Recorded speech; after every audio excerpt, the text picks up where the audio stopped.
শুভ সকাল বন্ধুরা। দেখো পাড়ার মধ্যে এই যে সকালবেলা রোদ পড়েছে আর পাড়াটা কেমন লাগছে। আর পাড়ার মধ্যে কোথা থেকে ভেড়া এসছে জানি না, তো যাই হোক দেখলাম, সেটা ভালো লাগলো। আর এই যে পুকুর আগের রাতের জিনিসপত্র শুশু করা সেগুলো সরিয়ে দিলাম। আর পুক্কু এখানে কালুয়াকে ব্রাশ করাচ্ছে। কেলুর দাঁত তো সাদা করা দরকার, তাই ওর একটা ভীষণ দায়িত্ব পড়েছে, তাই কেলুর দাঁতে ব্রাশ করতে চলে এসছে, যাতে সুন্দর করে সাদা ঝকঝকে করে দেওয়া যায়। কারণ কেলুয়াও তো হিহি করে হাসবে, তাই না? তো যাই হোক, ও যেমন হিহি করে আসে কেলুয়াকেও হাসতে হবে, এটা ওর দাবি। আর এই সব করেই করে করে যে কতগুলো ব্রাশ নষ্ট হলো কে জানে। শুধু খাঁচায় ঢুকিয়ে দেবে, আর ওর যে ছোটো ছোটো লোম আছে না, সেগুলো সব ব্রাশের মধ্যে লেগে যায়। এগুলো দিয়ে আর ব্যবহার করা যায় না পরে। এই দেখো খুব মজা পেয়েছে, মানে খাঁচার মধ্যে ব্রাশ ঢুকিয়ে এত মজা পেয়েছে। আর মিমি দেখো পিট্টি করে দিচ্ছে। আর এই যে কাঁচা বাদাম রোদ দিয়েছি, এগুলো আমার মেয়ে খায়। আর এই যে অল্প অল্প রোদ এসছে জানলা দিয়ে, এখানে হালকা ভিজে টাওয়ালগুলো মেলে দেওয়া হয়েছে, কারণ যাতে একটু রোদ পড়লে শুকিয়ে যায়, বেকার ছাদে নিয়ে যেতে হবে না। আর এই যে কাঁচা বাদাম তুলে এনে রেখে দিয়েছি। আর ওই যে লেবুগুলো, এই লেবুগুলো বাবা এনে দিয়েছে ওই বাড়ি থেকে। আর এই যে জুতো, পুক্কু সারাক্ষণ ধরে জুতো নিয়ে এত আওয়াজ করে না, যে আমি ওপরে তুলে রেখেছি, বিছানা করে রেখেছি, যে তার মধ্যে এলোমেলো করা হয়ে গেছে, যে ওই কখন মর্জি হবে তখন এসে ঘুমাবে, এরকম একটা ব্যাপার। এসে গেছে আবার বদমাইশি করতে, মানে সারা সকালটা শুধু বদমাইশি করে।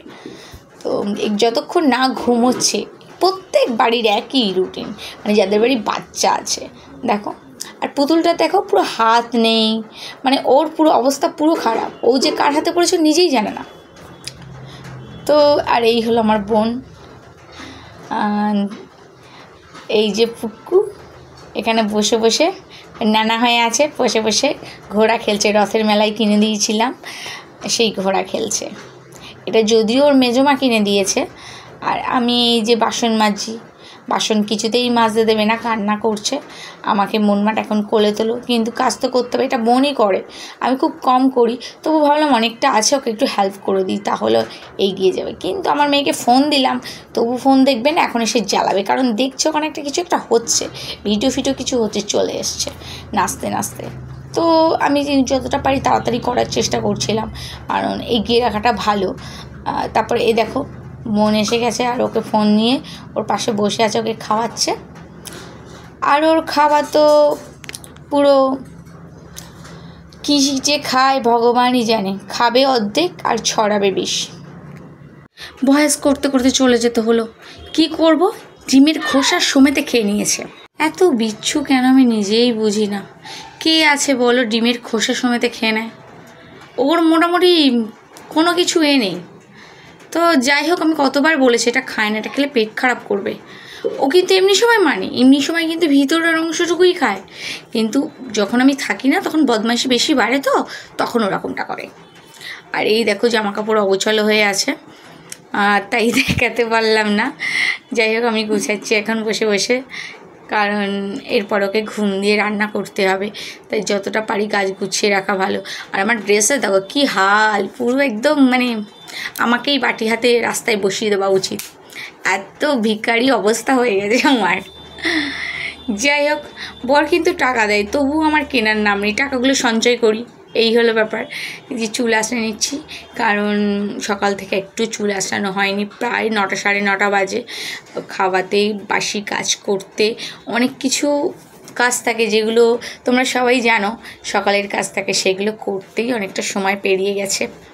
তো এই তাড়াতাড়ি চুলটা আঁচড়ে নিলাম, আর তখনই ভিডিও করছিলাম, আর সেটাই তোমাদের সামনে ক্যাপচার করলাম।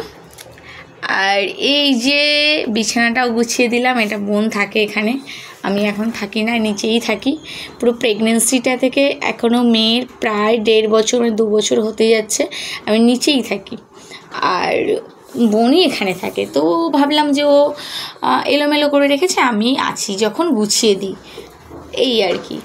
কারণ ওর একটু কাজ করতে একটু আলসে লাগে। আর এই যে সেই লেবুগুলো, এগুলো এখন ফ্রিজে রেখে দেবো। আর বোন দেখো বাজার থেকে আনারস নিয়ে এসে ওর সামনে বসেছে। কি বলবো আর, এও খানিক মানে কাজ কম করে আর খাবে বেশি বেশি করে, কি বলবো আর। তো যাই হোক, ওর শখ হয়েছে, অনেকদিন ধরে খাবে বলছিল, আমি আনমানবো বলে আনা হয়নি, তাই ও নিজেই নিয়ে এসছে নিজের টাকা দিয়ে। আর ও একটা কাজ করে, মানে ও দর্জির কাজ শেখায়, তো আমিও নিজেও একটা কাজ করি, তো আমি একটা স্কুলে জব করি। এইভাবেই আমাদের দুজনের দিব্য চলে যায়। তার মধ্যে অবসর সময় না একটু একা লাগে, তাই জন্যেই ভিডিও করা। বোন দেখো থানকুনি খাচ্ছে, লোকে সকালবেলা খায় আর ও 9টা-10টার সময় থানকুনি খাচ্ছে, কি বলবো আর। আমি এই যে রাক্ষসের মতো বিস্কুট চিবোচ্ছি, আর ও দেখো একসাথে কতগুলো মুখে পুড়ে নিয়েছে থানকুনি পাতা। আর আমার মেয়ে, আমরা নিজেদের মাথা ঠান্ডা রাখার জন্য আমার মেয়েকে ফোন দিয়ে বসিয়ে রাখি, কিন্তু আমার মেয়ে ফোন দেখে কম, ফোন ছেড়ে দিয়ে বদমাইশি করে বেশি, সারা ঘর ধরে ঘুরে বেড়ায়।